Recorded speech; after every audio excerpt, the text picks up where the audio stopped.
ำที่ทำสืบต่อในสิ่งนั้นหนออาจจะไม่ถูกจริงอย่าเพิ่งเชื่อตามที่เล่าลืออย่าเชื่อถือตามบทอ้างอิงเชื่อโดยนึกเดาผิดยิ่งไม่ควรเอ็นอิงกับสิ่งเพียงคาดคะเนกาลสูตรบทธรรมพระพุทธศาสตร์พระองค์วางวาดหมดจดไม่ให้ใครเควแนวคิดตามเหตุผลปนเปอาจมีโยเยเชื่อไปอาจไม่แน่นอนว่าตรงทฤษฎีของตน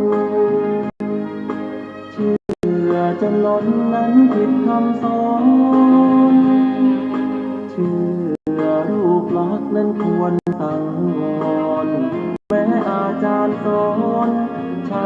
ว่าเชื่อหมดเลย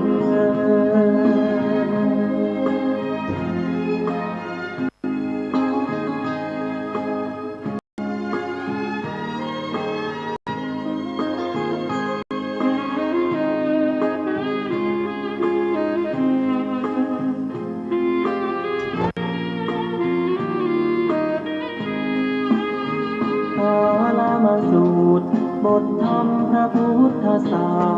สตร์พระองค์วางวาดหมดจดไม่ให้ไขว้เขวแนวคิดตามเหตุผลปนเปอาจมีโยเยเชื่อไปอาจไม่แน่นอนว่า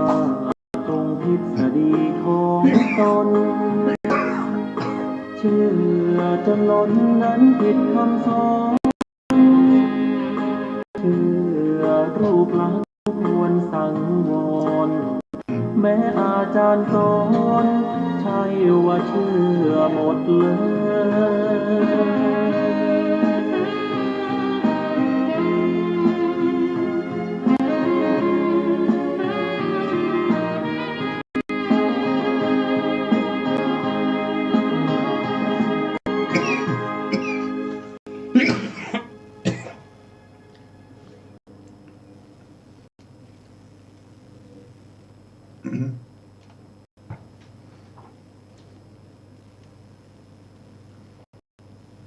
พุทธังสรณังกัจฉามิ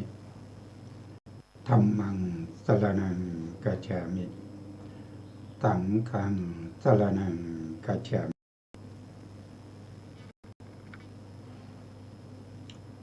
นมัสการพระมหาเถระ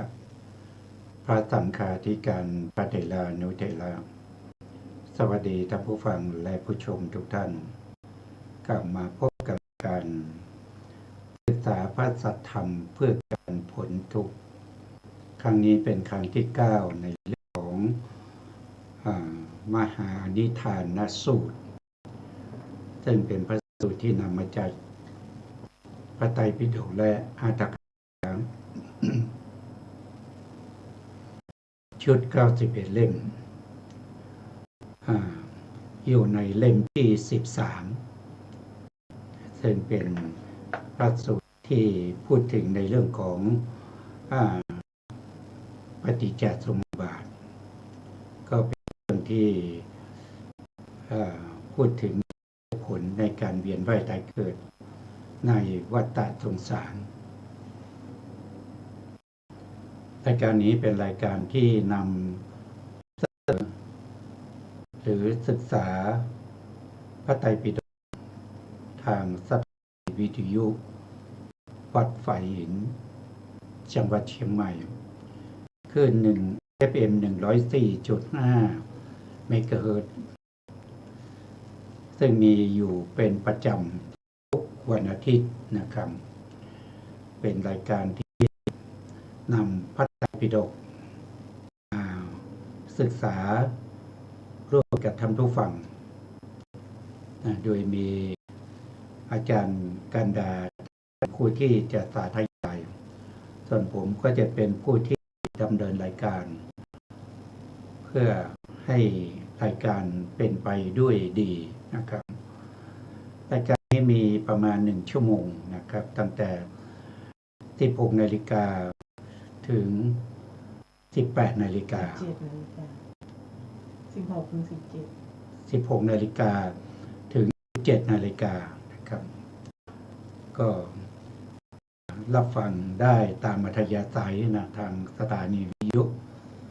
วัดไฟหินนะครับซึ่งไม่ให้เสียเวลานะครับเราก็จะเข้าไปสู่เนื้อที่เราได้ศึกษาค้างไว้เมื่อครั้งที่แล้ว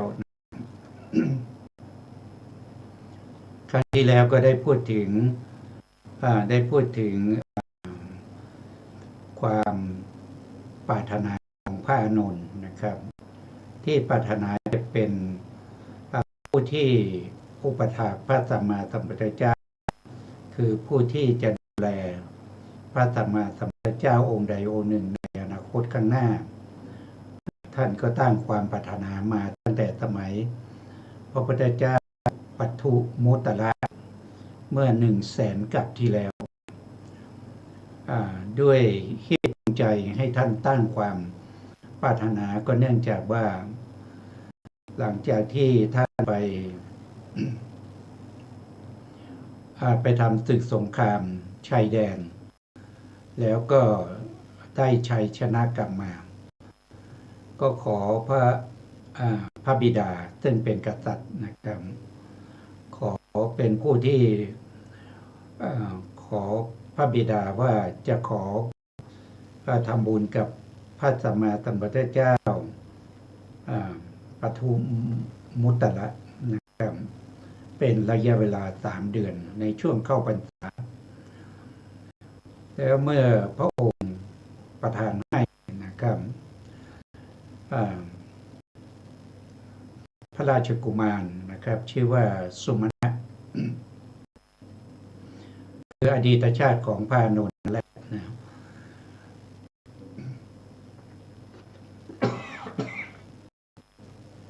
ต้องขออภัยนะครับมันเป็นยังไงไม่รู้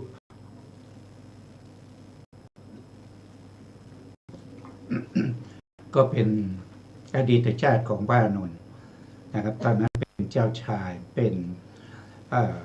พระราชกุมารชื่อว่า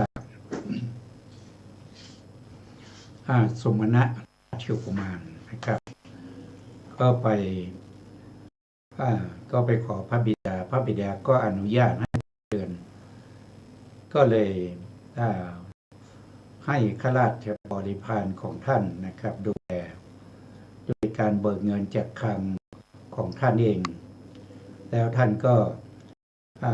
เข้าไปบวชอยู่ในสำนักของพระสัมมาสัมพุทธเจ้า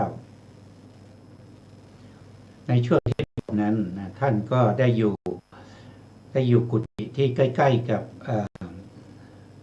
พระอุปถากของพระสัมมาสัมพุทธเจ้าปทุมมุตตระที่ชื่อว่า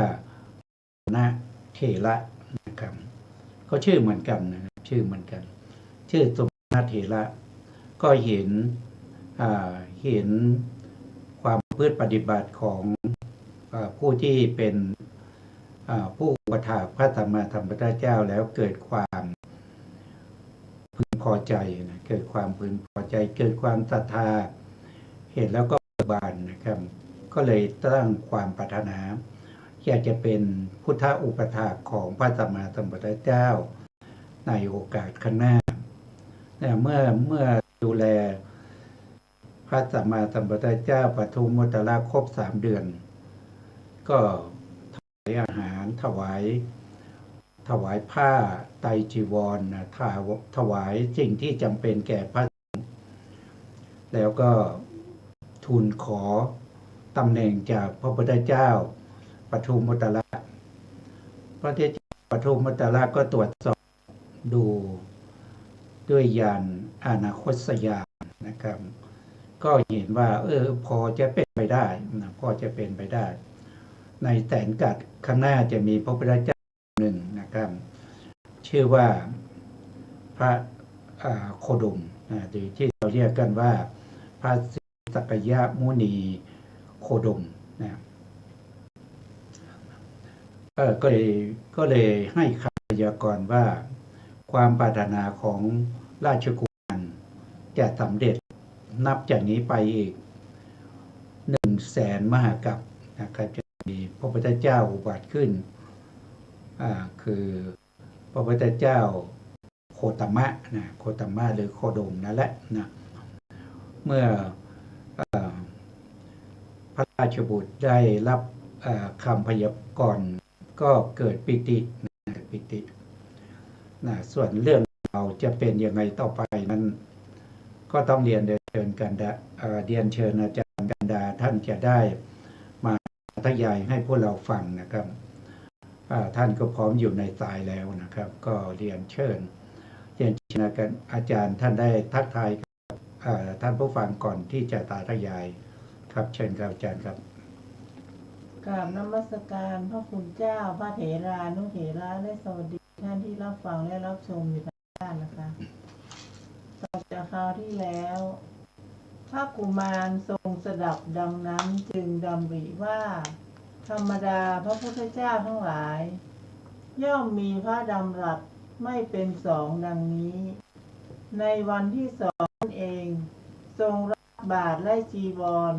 ของพระผู้มีพระภาคเจ้าพระองค์นั้นแล้วได้ทำเป็นดุจทรงดำเนินไปข้างหลังพระกุมารนั้นถวายทานในพระพุทธบาทนั้นตลอด100,000 ปีทรงไปบังเกิดในสวรรค์แม้ทั้งศาสนาของพระพุทธกัสสปะก็ได้ถวายผ้าสาดกเนื้อดีเพื่อรับบาตรของพระเถระ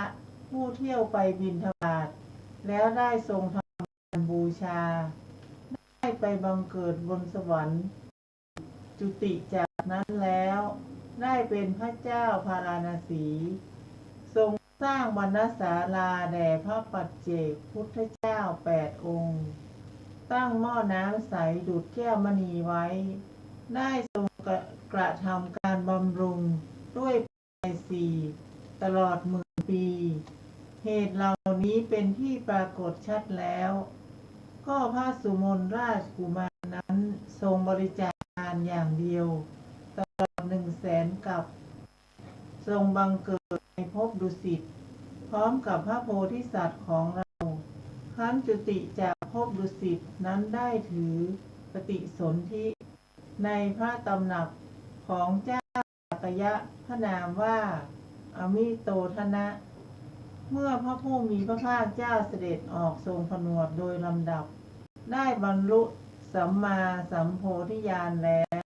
เสด็จสู่กรุงกบิลพัสโดยเสด็จไปเป็นครั้งแรกแล้วเสด็จออกจากกรุงกบิลพัสเมื่อพระราชกุมารทั้งหลายพากันทรงผนวด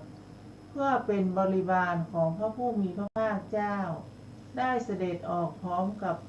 เจ้าสากยะทั้งหลายมีท่านพัทยะเป็นต้นทรงผนวดในสำนักของพระผู้มีพระภาคเจ้าไม่นานนักได้สดับธรรมกถาในสำนักของท่านปุณณมันตานิบุตรแล้วตั้งอยู่ในโสดาปัตติผลท่านพระเถระนี้เป็นผู้ถึงพร้อมด้วยอุปนิสัยในชาติก่อนด้วยประการนี้ปฏิจจสมุปบาทแม้ลึกซึ้งก็ปรากฏดุจเป็นของง่ายเพราะความถึงพร้อมด้วยอุปนิสัยในชาติก่อนของพระเถระนั้นค่ะครับผมอันนี้ก็เป็นประวัติของพระนนท์นะครับ ประวัตินี้ไม่ใช่ประวัติในภพนี้นะครับเป็นประวัติที่ยาวไกลนะครับตั้งแต่100,000 มหากัปที่แล้วนะกัปหนึ่งนี้ยาวแค่ไหนนะกัปหนึ่งนี้ยาวนับภพนับชาติ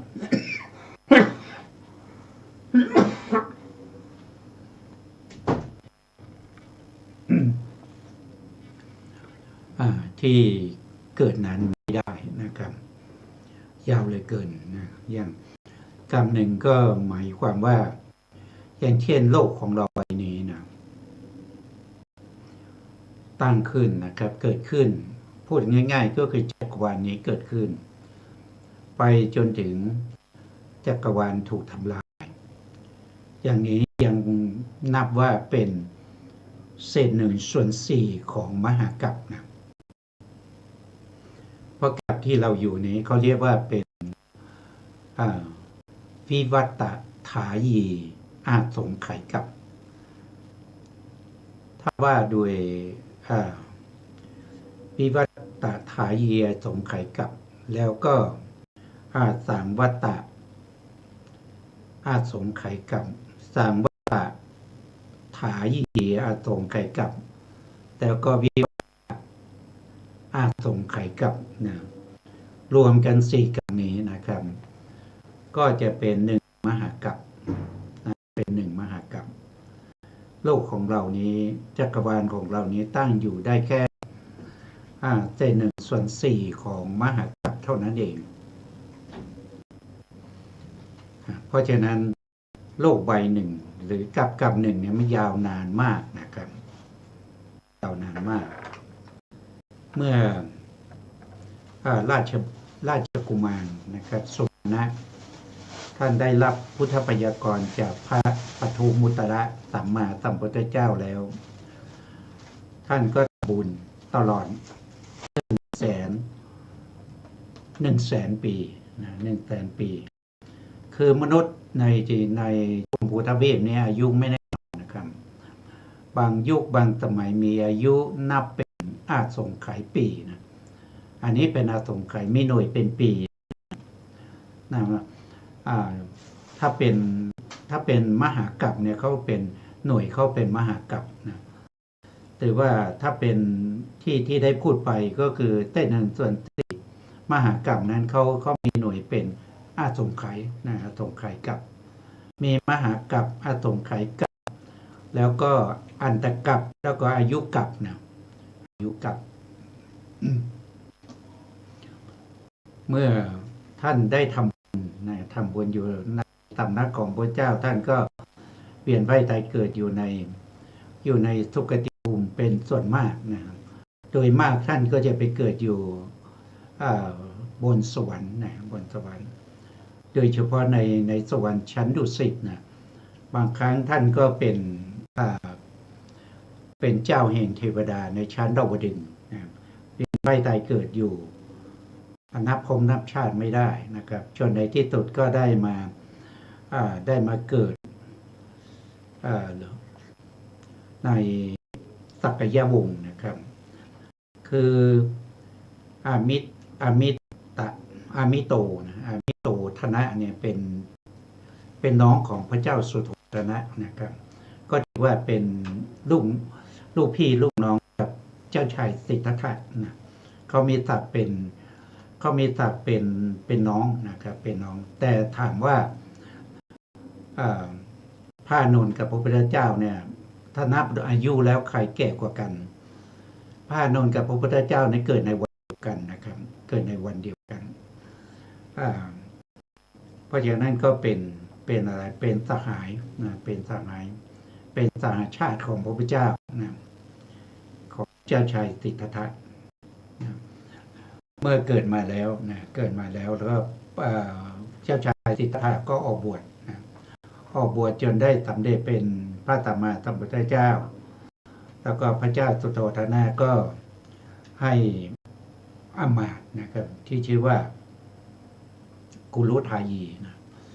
กุลุทายีก็เป็นผู้ที่ไปอาราธนาพระพุทธเจ้าที่เมืองราชคฤห์นะให้มาโปรดแก่ชาวกบิลพัสต์ในหลังจากที่ออกพร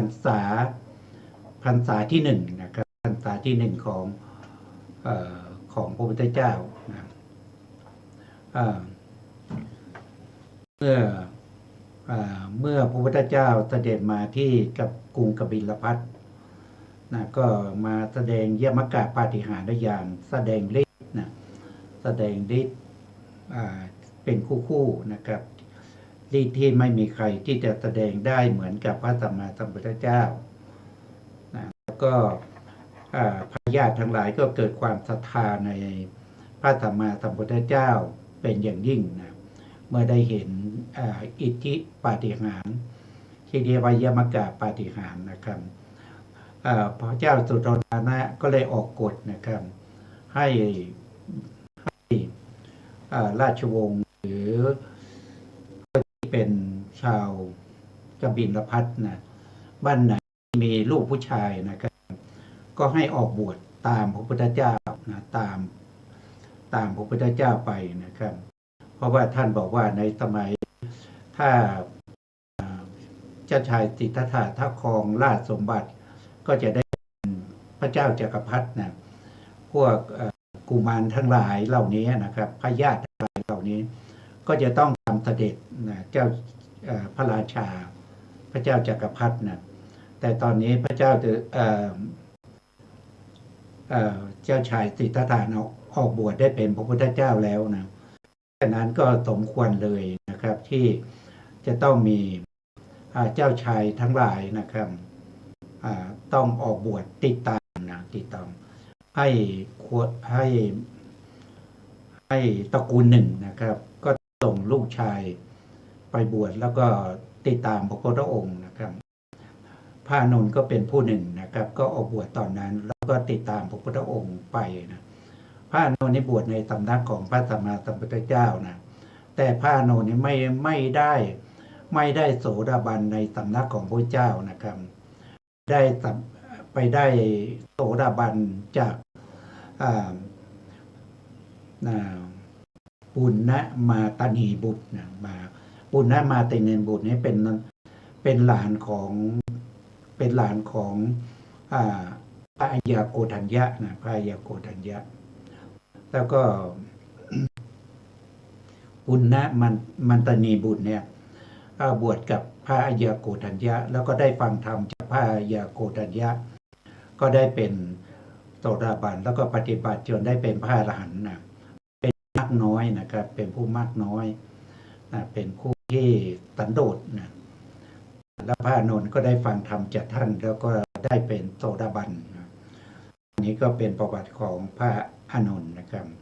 ต่อไปเราก็จะฟังอาจารย์ท่านได้สาธยายต่อครับเชิญครับอาจารย์ครับเกจิอาจารย์กล่าวถึงการเรียนการฟังการสอบถามและการทรงไว้ในสำนักครูทั้งหลายบ่อยๆด้วยบทว่าติทวาโสคือการอยู่ในสำนักครูการอยู่ในสำนักครู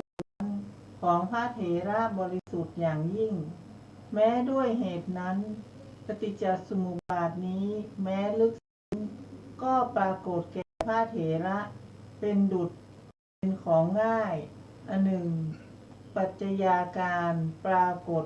เป็นของง่ายของผู้เป็นโสดาบันก็พระเถระนี้ได้เป็นพระโสดาบันแล้วการกำหนดนามรูป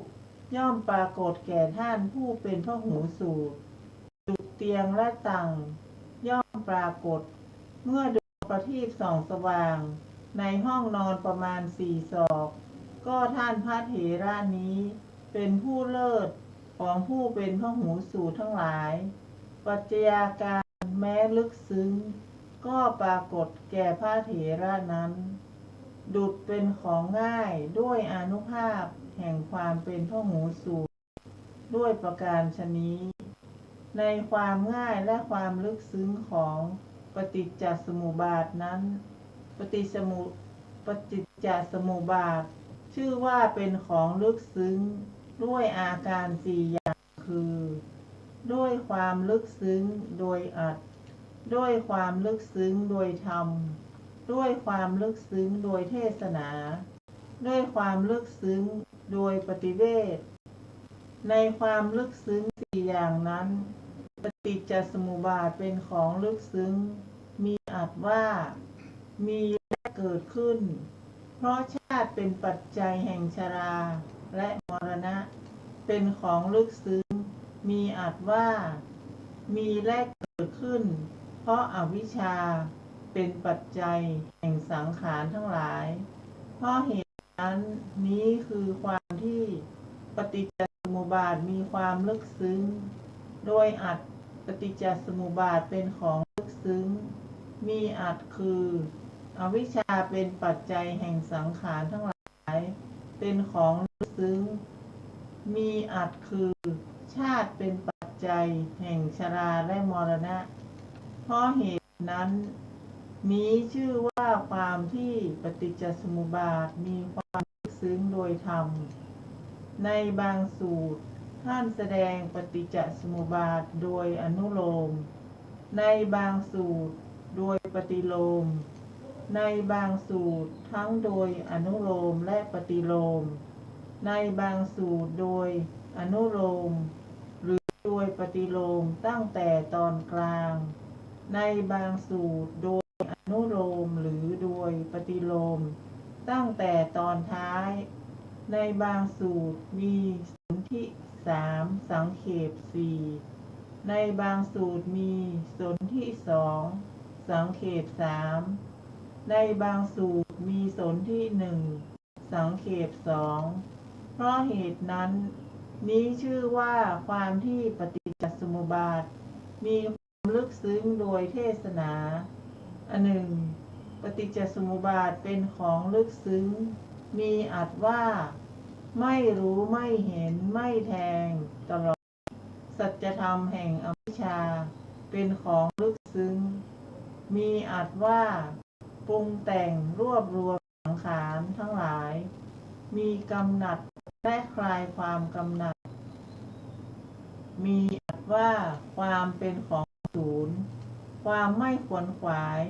ความไม่เคลื่อนที่และความปรากฏแห่งปฏิสนธิของวิญญาณมีอัตว่าเกิดหนเดียวแยกกัน การแยกกันการไม่แยกกันการน้อมไปการทำลายของนามรูปมีอัตว่าเป็นใหญ่เป็นทวารและเขตของโลกและความเป็นธรรมมีอารมณ์ของอายตนะหกมีอัตว่าสัมผัสเสียดสีไปร่วมและประชุมของผัสสะมีอัตว่าการเสวยอารมณ์และรสการเสวยสิ่งไร้ชีวิตคือความเป็นสุขเป็นทุกข์และกลางๆของเวทนามีอัตว่ายินดียิ่งพะวงยิ่งสายน้ำแม่น้ำคือตัณหามหาสมุทรคือตัณหาเต็มได้ยากของตัณหามีอัตว่าถือรับยึดถูกต้องล่วงไปได้ยากของอุปาทานมีอัตว่าประมวลปรุงแต่งการซัดไปในโยนิคติทิฏฐิและนิวาสสถานทั้งหลายของภพมีอัตว่าความปรากฏชาติสัญชาติความก้าวลงการเกิดขึ้นของชาติมีอัตว่าสิ้นไปเสื่อมไปแตกไปและแปรปรวนของชราและมรณะด้วยประการอย่างนี้สภาวะแห่งอวิชชาเป็นต้นธรรมทั้งหลายมีอวิชชาเป็นต้นเป็นอันรู้แจ้งแทงตลอดโดยลักษณะอันมีรสอันมีลักษณะด้วยปฏิเวทใดสภาวะและปฏิเวทนั้นเป็นของลึกซึ้งเพราะเหตุนั้นพึงทราบว่านี้คือความที่ปฏิจจสมุปบาทมีความลึกซึ้งโดยปฏิเวทค่ะครับอันนี้ท่านอธิบายถึงตัวธรรมนะตัวธรรมที่เกี่ยวกับการเวียนว่ายตายเกิดซึ่งท่านบอกว่าปฏิจจสมุปบาทนี้เป็นธรรมที่ลึกซึ้งใครไม่รู้ปฏิจจสมุปบาทคนนั้นจะไม่พ้นทุกข์นะซึ่งปฏิจจสมุปบาทนั้นลึกซึ้งด้วยอัตนะถ้านี้หมายถึงว่าลึกซึ้งด้วยผลนะด้วยผลคืออะไรนะมันจะอยู่ใน อยู่ในองค์ธรรมของปฏิจจสมุปบาทเช่นถ้าเรายกอวิชชาปัจจยสังขาราอย่างเนี้ยตัวที่เป็นอัตนั้นมันคือตัวสังขารส่วนตัวที่เป็นอวิชชานั้นมันเป็นธรรมนั่นลึกซึ้งด้วยธรรมเนี่ยก็คือตัวที่เป็นเหตุนะครับถ้าลึกซึ้งด้วย4อย่างนะครับลึกซึ้งด้วยอัตคือผลลึกซึ้งด้วยธรรมคือเหตุลึกซึ้งด้วยการเทศนาคือการที่จะนำไปแสดงก็เป็นสิ่งที่ลึกซึ้งนะครับลึกซึ้งด้วยปฏิเวทอันนั้นก็ยิ่งไปใหญ่นะครับปฏิเวทก็คือผู้ที่จะสำเร็จการพิจารณาปฏิจจสมุปบาท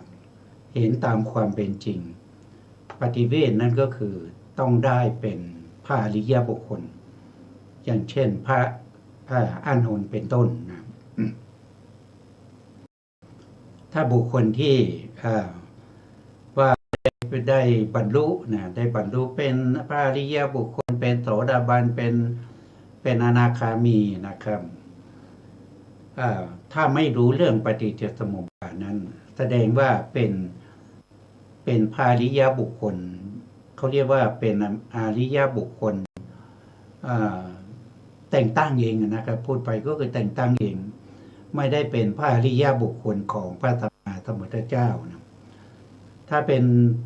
อริยบุคคลของพระสัมมาสัมพุทธเจ้านั้นจะต้องรู้ในเรื่องของปฏิจจสมุปบาทเพราะปฏิจจสมุปบาทนี้เป็นธรรมที่ถ้าพูดไปแล้วก็ยังเป็นเบื้องต้นนะเป็นเบื้องต้นในความที่จะสำเร็จได้มรรคได้ผลเพราะปฏิจจสมุปบาทเนี่ยถ้าเราพูดถึงวิปัสสนาญาณนะครับปฏิจจสมุปบาทเนี่ยท่านจะจัดอยู่ในวิปัสสนาญาณระดับที่2นะครับเป็นปัจจยปริคหายานคือรู้เหตุและปัจจัยของรูปนามขันธ์5รูปนามขันธ์5นี้ที่เกิดขึ้นมาเนี่ยมันมีเหตุมันมีปัจจัย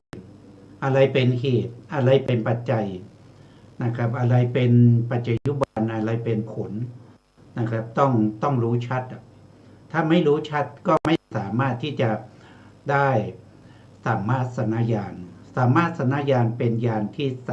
3คนที่จะเห็นอนิจจังทุกขังอนัตตาได้จะต้องเป็นญาณที่3นะครับนามรูปปริเฉทญาณญาณที่1ปัจจยปริคหายานญาณที่2คือปฏิจจสมุปบาทรู้เหตุรู้ผลของรูปนามทั้งหลายอันนี้ยังไม่เห็นนะไม่เห็น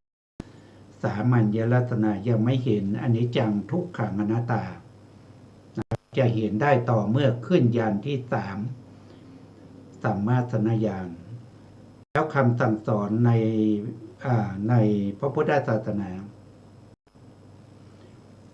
ไม่มีการสำเร็จด้วยการกระโดดนะครับกระโดดอย่างกบกระโดดหรือว่าเหมือนกับเขาขาดไม่มีนะครับการจะสำเร็จเป็นพระอริยบุคคลนั้นจะต้องเป็นไปตามลำดับมันจะต้องได้ลึกไปตามลำดับมันไม่ใช่เขาขาดจะกระโดดไปอีกฝั่งหนึ่งหรือจะกระโดดไปจากพื้นดินขึ้นไปชั้นที่3เลยได้นะเพราะคำสั่งสอนของพระเจ้านั้นเป็นไปตามลำดับนะลุ่มลึกไป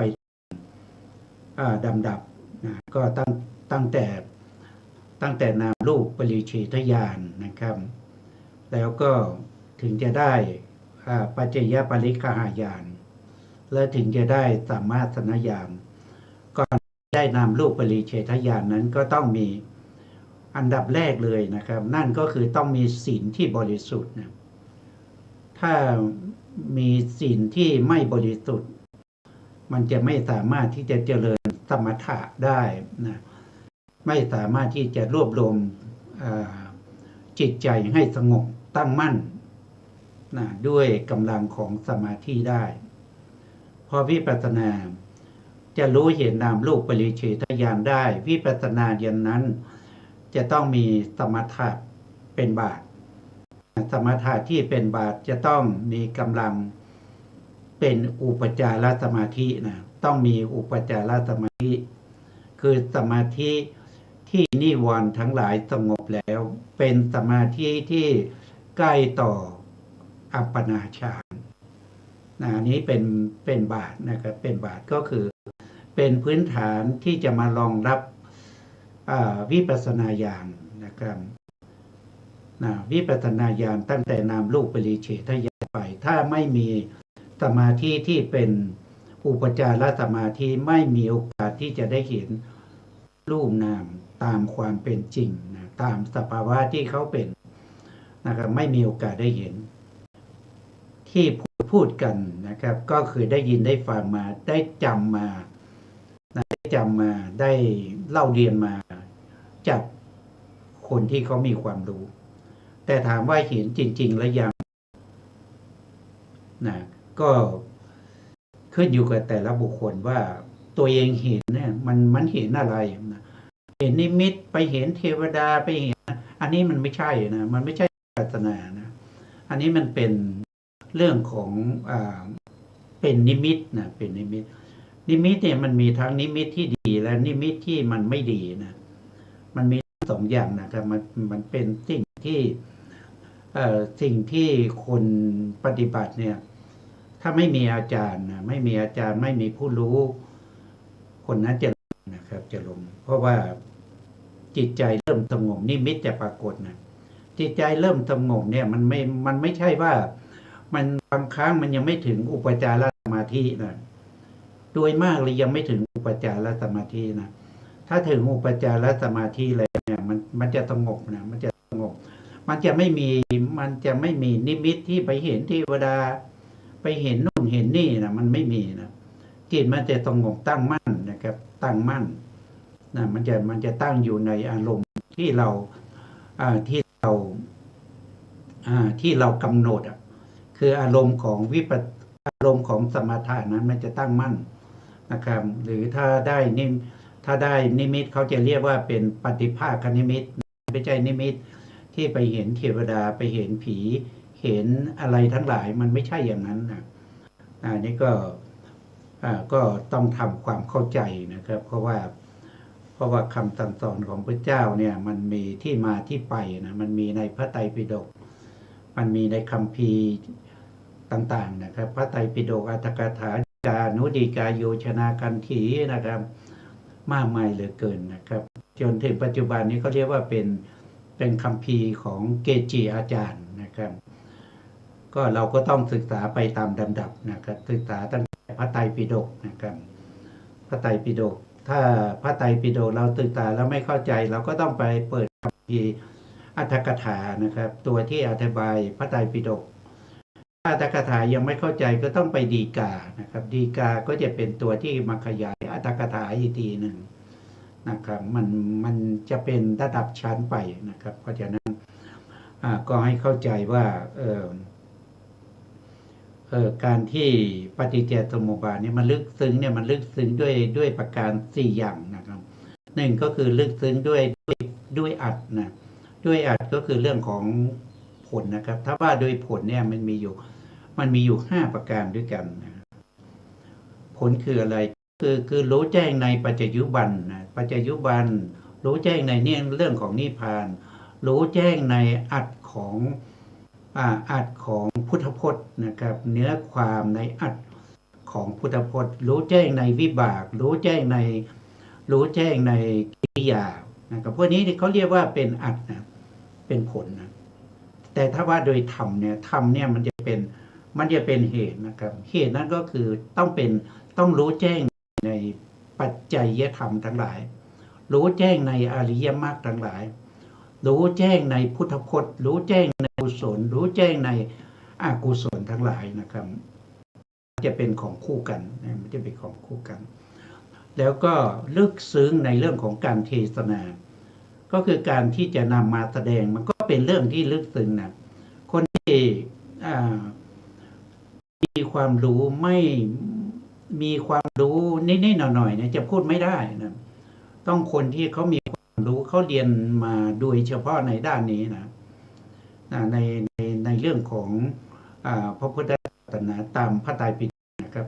ต้องเรียนมาอย่างดีนะถึงจะพูดได้ทั้งตัวธรรมนะครับทั้งตัวอัดทั้งองค์ธรรมนะครับแล้วก็อนุโลมปฏิโลมนะบางทีก็จากกลางไปต้นจากต้นไปกลางนะครับจากกลางไปปลายอย่างนี้มันเป็นของที่ลึกซึ้งแสดงยากแล้วก็ยิ่งไปกว่านั้นก็คือผู้ที่จะตรัสรู้ปฏิเวทก็ลึกซึ้งนะครับอันนี้ก็เรียนท่านผู้ฟังให้เข้าใจตามนี้ไปก่อนนะครับต่อไปก็เรียนเชิญอาจารย์ท่านสาธยายต่อครับเชิญครับปฏิจจสมุปบาทแม้ทั้งหมดนั้นปรากฏแก่พระเถระดุจเป็นของง่ายด้วยเหตุนั้นพระผู้มีพระภาคเจ้าเมื่อจะยังท่านพระอานนท์ให้คลายความคิดจึงตรัสว่ามาเหวังดังนี้เป็นต้นก็ในข้อนี้อธิบายว่าดูก่อนอานนท์เธอเป็นผู้มีปัญญามากมีปัญญาเฉลียวฉลาดด้วยเหตุนั้นปฏิจจสมุปบาทแม้เป็นของลึกซึ้งย่อมปรากฏแก่เธอดุจเป็นของง่ายเพราะฉะนั้นเธออย่าได้กล่าวอย่างนี้ว่าปฏิจจสมุปบาทนี้ปรากฏเป็นของง่ายแก่เราเท่านั้นหรือว่าแม้แก่ผู้อื่นด้วยในบทที่ท่านกล่าวว่าอปัสสาเพนโตนั้นมีอธิบายว่าดูก่อนอานนท์เธออย่าได้กล่าวอย่างนี้ว่าก็เมื่อเป็นเช่นนั้นปฏิจจสมุปบาทนี้ย่อมปรากฏแก่เราดุจเป็นของง่ายๆก็ผีว่าปฏิจจสมุปบาทนี้ย่อมปรากฏแก่เธอดุจเป็นของง่ายๆไซร้เพราะเหตุไรเธอจึงไม่ได้เป็นโสดาบันตามธรรมดาของตนเธอตั้งอยู่ในที่เราให้แล้วจึงบรรลุโสดาปัตติมรรคดูก่อนอานนท์นิพพานนี้เท่านั้นเป็นของลึกซึ้งแต่ปัจจัยการเป็นของง่ายของท่านเมื่อเป็นเช่นนั้นเพราะเหตุไรเธอถอนกิเลสสี่เหล่านี้คือกามราคะสังโยชน์คือการผูกจิตด้วยกามราคะปฏิฆะสังโยชน์คือการผูกจิตด้วยความแค้นอย่างหยาบกามราคะนุสัยคือกิเลสอันนอนเนื่องอยู่ในสันดานคือกามราคะปฏิฆานุสัยอย่างหยาบคือกิเลสอันนอนเนื่องอยู่ในสันดานคือความแค้นได้แล้วจึงไม่ทำให้แจ้งซึ่งสกทาคามีผลเธอถอนกิเลสสี่อันเกี่ยวเนื่องเหตุนั้นได้แล้วไม่ทำให้แจ้งซึ่งอนาคามีผลเธอถอนกิเลส8อย่างเหล่านี้คือสังโยชน์5มีรูปราคะคือความกำหนัดในรูปเป็นต้นภวราคานุสัยคือกิเลสอันนอนเนื่องในสันดานคือความกำหนัดในภพมานานุสัยคือกิเลสอันนอนเนื่องในสันดานคือมานะอวิชชานุสัยคือกิเลสอันนอนเนื่องในสันดานคืออวิชชาได้แล้วไม่ทำให้แจ้งซึ่งพระอรหันต์อันหนึ่งเพราะเหตุไรเธอจึงไม่บรรลุสาวกปารมีญาณดุจพระสารีบุตรและพระโมคคัลลานะผู้บำเพ็ญบารมีตลอดอสงไขยยิ่งด้วยแสนกับและเธอไม่บรรลุปัจเจกโพธิญาณดุจพระปัจเจกพุทธเจ้าทั้งหลายผู้บำเพ็ญบารมีตลอด2อสงไขยยิ่งด้วยแสนกับก็หรือผีว่าปฏิจจสมุปบาทนั้นปรากฏเป็นของง่ายโดยประการทั้งปวงแก่เธอเมื่อเป็นเช่นนั้นเพราะเหตุไรเธอจึงไม่ทำให้แจ้ง ซึ่งพระสัพพัญญยุตยานดุจพระพุทธเจ้าทั้งหลายผู้บำเพ็ญบารมีมาแล้วตลอด4 อสงไขย8 อสงไขยหรือ16 อสงไขยยิ่งด้วยแสนกับเธอเป็นผู้ไม่มีประโยชน์อะไรด้วยการบรรลุคุณวิเศษเหล่านี้เธอจงมองดูความผิดพลาดของเธอโดยตลอดสาวกเช่นเธอตั้งอยู่ในความรู้พื้นย่อมพูดถึงปัจจัยการอันลึกซึ้งยิ่งนักว่าปรากฏเป็นของง่ายแก่เราดังนี้คำพูดนี้ของเธอนั้นเป็นคำพูดตรงกันข้ามกับพระดำรัสของพระพุทธเจ้าทั้งหลายถ้อยคำอันภิกษุเช่นเธอจะพึงกล่าวตรงกันข้ามกับพระดำรัสของพระพุทธเจ้าทั้งหลายไม่สมควรดังนี้ค่ะครับผมครับอันนี้ก็พูดถึงตอนที่พระอานนท์นะครับพระอานนท์ได้พิจารณาปฏิจจสมุปบาทแล้วท่านก็พิจารณาปฏิจจสมุปบาทแล้วท่านก็รู้สึกว่าปฏิจจสมุปบาทเนี้ยพระองค์ตรัสว่าเป็นของลึกซึ้งแต่ทำไมปรากฏแก่เราได้อย่างชัดเจนนะได้อย่างชัดเจนเหมือนกับว่าของง่ายๆนะก็ไปทูลถามพระพุทธองค์ว่าปฏิจจสมุปบาทเนี่ยปรากฏแก่ข้าพระองค์เหมือนของง่ายๆนะพระองค์ก็ได้ทักท้วงว่าอย่าไปพูดอย่างนั้นนะอย่าไปพูดอย่างนั้นการที่เราไม่ได้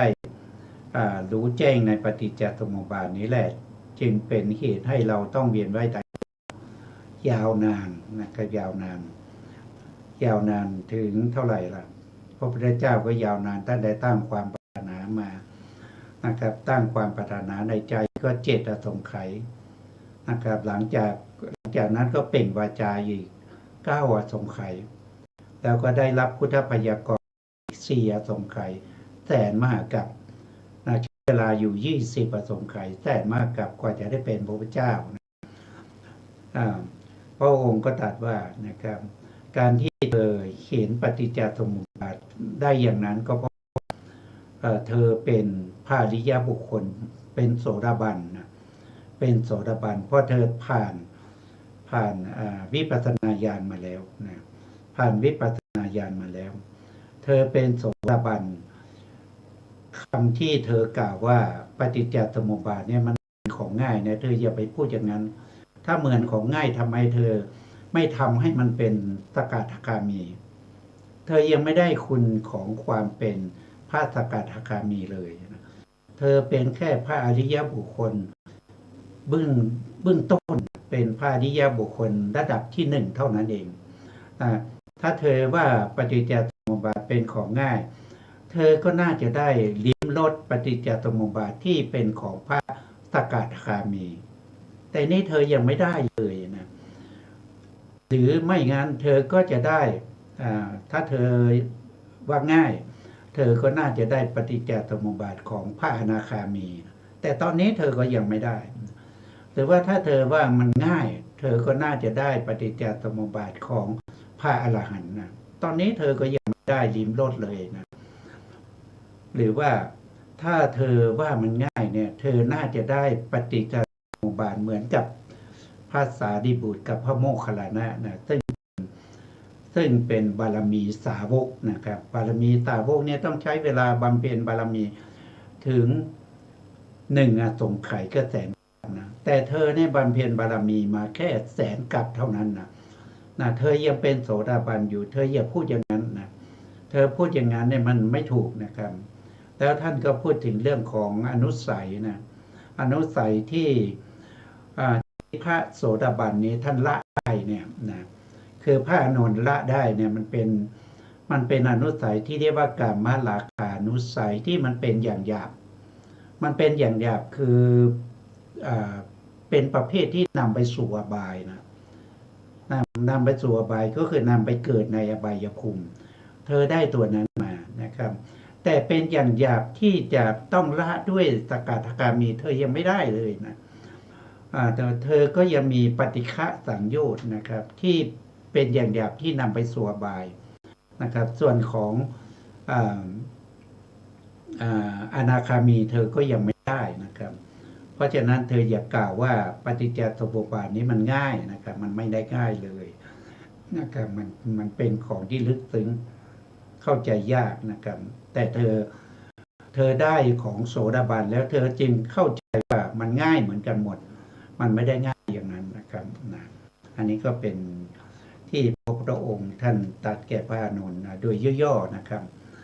ต่อไปเราก็เรียนเชิญอาจารย์ท่านได้สาธยายต่อครับเชิญครับอาจารย์ครับดูก่อนอานนท์เมื่อเราเพียรเพื่อบรรลุปัจจัยาการนี้ล่วงไปถึง4 อสงไขยยิ่งด้วยแสนกับก็ได้ชื่อว่าทานอันเราไม่ให้แล้วเพื่อบรรลุปัจจัยาการไม่มีชื่อว่าบารมีอันเราไม่บำเพ็ญแล้วไม่มีก็ได้เมื่อเรากำจัดมารและเสนาดุจไม่หายใจด้วยคิดว่าวันนี้เราจะบรรลุปัจจัยาการแผ่นดินผืนใหญ่นี้ไม่หวั่นไหวแม้แค่2 นิ้วเมื่อเราบรรลุบุพเพนิวาสะคือขันธปัจจกะที่อยู่อาศัยในชาติก่อนในปฐมยามบรรลุทิพยจักษุในมัชชิมยามก็เหมือนกันแต่ในปัจฉิมยามตอนใกล้รุ่งพอเราเห็นว่าอวิชชาเป็นปัจจัยของสังขารทั้งหลายโดยอาการ9 อย่างดังนี้เท่านั้นหมื่นโลกธาตุเปล่งเสียงร้องกังวานเป็นพันเสียงดุจกังสดาลถูกเคาะด้วยท่อนเหล็กวันไหวดุจหยาดน้ำที่ใบบัวเมื่อต้องลมฉะนั้นดูก่อนอานนท์ก็ปฏิจจสมุปบาทนี้เป็นของลึกซึ้งถึงอย่างนี้และปรากฏว่าเป็นของลึกซึ้งดูก่อนอานนท์การไม่รู้ตามไม่บรรลุธรรมนี้ย่อมไม่ล่วงพ้นสงสารไปได้ดังนี้ค่ะครับผมอันนี้ก็พระองค์ก็ได้แสดงต่อนะครับว่าการที่พระองค์ไม่ได้ปฏิจจสมุปบาท นี้แหละนะจึงต้องเวียนว่ายตายเกิดมายาวนานนะครับตั้งแต่ได้รับพุทธพยากรณ์นะครับมาเป็นเวลา4 อสงไขยกับแสนกับนะครับวันที่เราบำเพ็ญทุกขกิริยานะครับโดยการทรมานร่างกายนะครับเราก็ไม่สามารถจะรู้เรื่องของปฏิจจสมุปบาทได้นะถึงแม้เรากั้นลมหายใจนะเราดิ้นดันเพดานนะครับกั้นลมหายใจอยู่นะครับก็ไม่มองไม่เห็นปฏิจจสมุปบาทนะครับแม้แผ่นดินนะครับก็ไม่ได้เคลื่อนไหวแม้แต่2 นิ้วคือท่านจะเทียบให้ดูว่าตอนที่ทำจนปฏิบัติจนจะเอาชีวิตไปทิ้งนะครับหมายความว่าที่ท่านทรมานร่างกายนะครับความเป็นทุกขกิริยานะครับแม้แต่เอามือลูบที่แขนนะครับขนที่อยู่ที่แขนเนี่ยล่วงมานะจนไม่มีแรงที่จะเดินนะครับนะไม่มีแรงที่จะลุกได้นะครับก็ยังไม่ได้บรรลุนะครับจนกลับมาเสวยพระกายอาหารนะครับแล้วก็ได้ไปเจริญสมถะธรรมโดยเขาเรียกว่าเป็นมัชฌิมาปฏิปทานะครับก็คือเป็นหนทางสายกลางนั่นก็คือมีมรรคนะถ้าว่าโดยมรรคในโลกียะก็มีมรรค5เขาเรียกว่าเป็นปัญจขีกมรรคนะครับก็เริ่มมีมรรค5ขึ้นมานะครับมรรค5ก็ ก็จะมีสัมมาทิฏฐิสัมมาสังกัปปะสัมมาวายามะสัมมาสติสัมมาสมาธินะแต่ไม่สามารถที่จะรวมวิรติสามได้นะครับจนในเวลาปัจฉิมยามนะปัจฉิมยามยามสุดท้ายของราตรีนะครับใกล้สว่างนะครับท่านก็สามารถที่จะเจริญปฏิจจสมุปบาทพิจารณาปฏิจจสมุปบาทเป็นอารมณ์แล้วก็ปฏิโลมนะครับท่านก็สามารถที่จะเห็นพระนิพพานได้นะพอท่านเห็นพระนิพพานนะครับการพิจารณาปฏิจจสมุปบาททั้งปฏิโลมและอนุโลมเนี่ยเป็นเหตุเป็นปัจจัยให้ท่านได้ตรัสรู้เป็นพระอรหันตสัมมาสัมพุทธเจ้าตอนนั้นแผ่นดินหมื่นโลกธาตุก็เกิดการหวั่นไหวนะครับหมื่นโลกธาตุก็คือหมายถึงหมื่นจักรวาลนะครับไม่ใช่จักรวาลของเรานะหมื่นจักรวาลเนี่ยเกิดการสั่นไหวนะอันนั้นแสดงถึงการบรรลุเป็นพระสัมมาสัมพุทธเจ้านะครับด้วยความยากลำบากนะครับเพราะว่าไม่รู้ปฏิจจสมุปบาทนั่นแหละนะเพราะฉะนั้นเธออย่าคิดว่า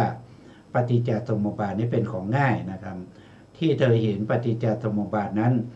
ก็เพราะว่าเธอได้เป็นพระอริยบุคคลเป็นโสดาบันแล้วแต่เป็นปฏิจจสมุปบาทของพระโสดาบันนะยังไม่ได้เป็นของพระสกทาคามีหรือพระอนาคามีนะครับตามสมควรนะวันนี้เราก็มาจนถึงสุดท้ายของรายการแล้วนะครับเพราะฉะนั้นเราก็อาจารย์มีอะไรจะคุยไหมครับไม่มีนะครับไม่มีก็ไม่เป็นไรนะครับอาจารย์ท่านเป็นผู้ที่สันโดษนะครับท่านจะขอสาธยายอย่างเดียวนะครับพวกเราก็ได้ฟังท่านสาธยายก็ดีนะครับก็ดีแล้วนะครับเป็นอะไรนะก็เรียกว่าเป็นสุตตมยปัญญานะครับพอเราได้ยินได้ฟังก็สะสมไว้นะครับนี่เวลาหมดแล้วนะครับเพราะฉะนั้นก็จะคืนเวลาให้ทางสถานีต่อไปนะครับสุดท้ายนี้นะครับก็ขอกราบขอบคุณพระครูสมุทรวิศวัตรวรกิจโจผู้อำนวยการสถานีวิทยุเพื่อการศึกษาพระพุทธศาสนาและวัฒนธรรม FM 104.5 เมกะเฮิรตซ์วัดไฟหินจังหวัดเชียงใหม่และขอกราบขอบคุณพระครูปริยัติยานุศาสตร์ขอบคุณท่านผู้ฟังและผมทุกท่านนะครับที่ให้เกียรติติดตามรายการศึกษาพระธรรมเพื่อการพ้นทุกข์พบกันใหม่ในครั้งต่อไปครับวันนี้ลาไปก่อนครับสวัสดีครับ